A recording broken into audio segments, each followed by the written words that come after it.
Hey everyone, good morning. Hope you're doing well. Wanted to have a conversation. A lot is going on, life, the economy. This has been a heck of a year. Bidenomics is really kicking everyone's rear end. I think working class people all around the globe. It's drama, financial trauma, and it's not just here. It's everywhere, and people are looking for their governments to step in and do something. Okay, and I think we're pretty much all in the same boat. So one thing I noticed, I want to say specifically for the BC in the spirit of love.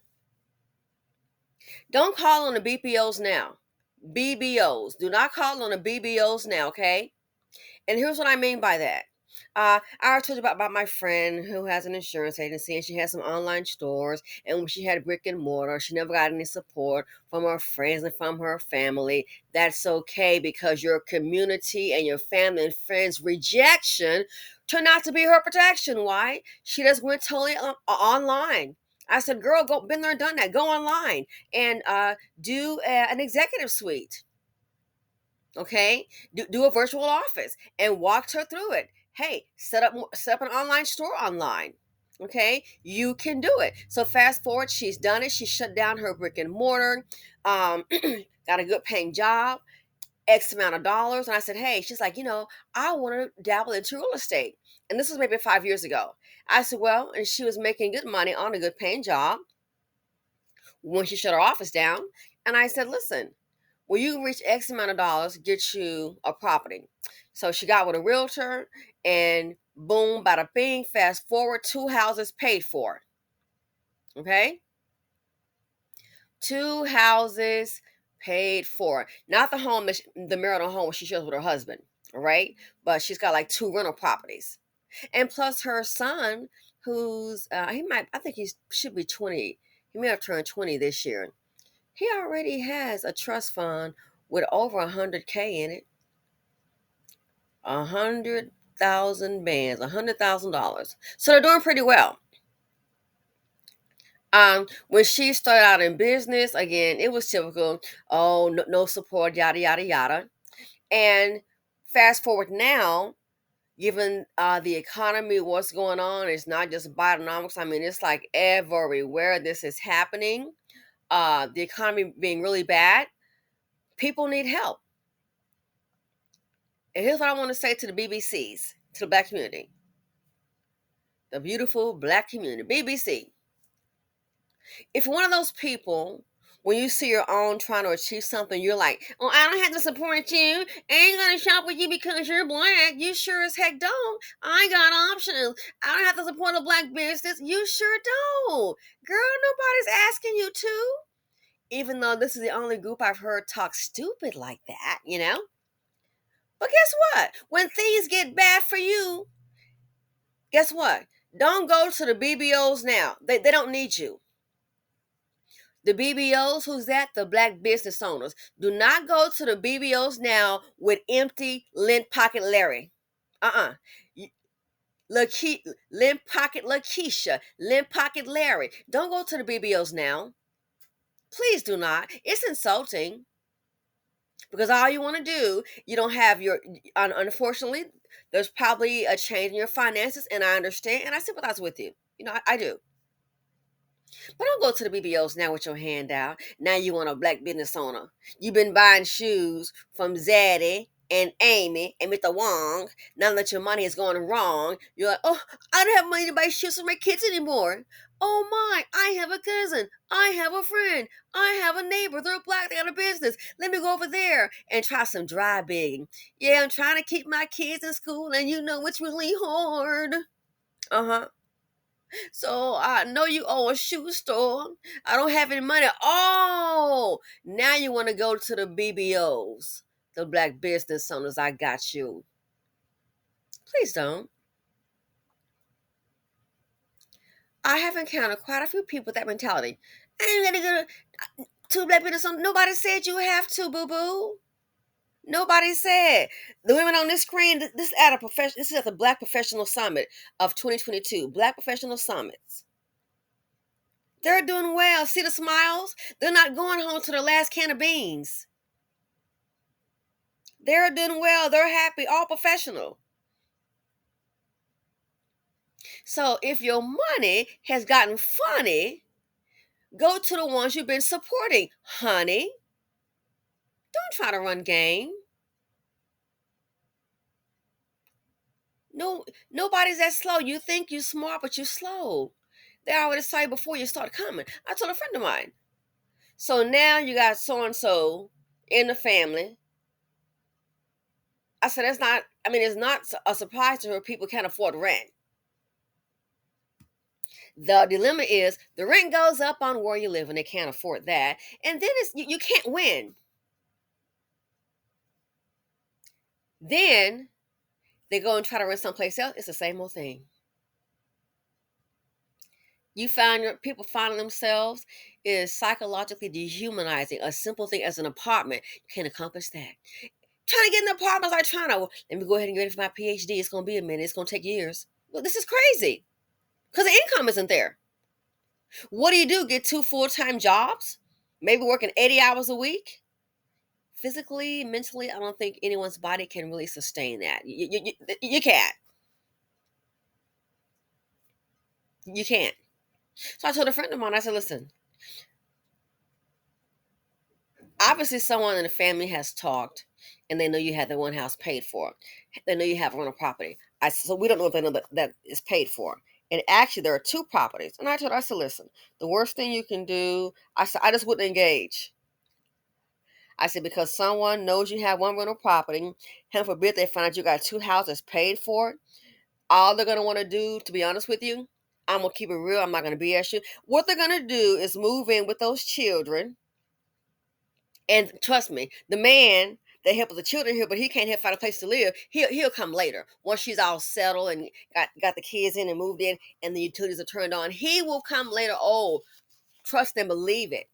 I said, so all that's going to happen is this. First of all, they find out that you own it. They see your lifestyle, where you live, your car. They see your husband. The two of you, empty nesters, all three kids. One graduated college. The last two are still in college. You know what's going to happen? It's going to be a little jealousy, and they're going to move in, and good luck getting them out. I'm just going to be real with you. They're going to want you to probably what? Charge $1 for rent, maybe $2 on a good day. They're going to move in, and I'm sorry to say, a lot of black people have the mentality when it's a black person, they got the IDP, IDWP. I don't want to pay. IDWP, get the heck away from me. Mm-mm. Oh, you look like me? IDWP, I don't want to pay. And then they're gonna, oh, and this place is paid for too. That's what grandmother said. Oh, look at that big old house she live in. It's only two of them, and they sitting up got a what is that, 4 bedroom, 2.5 bath with a bonus room, 2 car garage, and then she got these two houses paid for, and she's still working, and her husband has a very good job. They're gonna try to live off of him. Hands down, they will try to live off of you. You want to bet? They're gonna try to live off of you, and you'll never get any rent. And then it's gonna be, well, you can't put Dodo and them out on those kids. You wanna bet? Because then when you do put them out, they're gonna tear up your house. So the thing to do, don't even let them in. Don't even begin. Do not even let them in. Then answer the phone call. I don't care if the church mother store, big mama, the so-called church pastor, you so concerned, pastor. I'm sure you preaching and got your pockets full. You can put them up. I see what's gonna happen. Once they get in, they are not gonna want. They're not gonna pay you. They're gonna think you don't need the money. They don't understand business. You have to sacrifice and work long hours to even get the money to get the property. So for them to sit up and just parlay, don't even let them in. And that's what I think.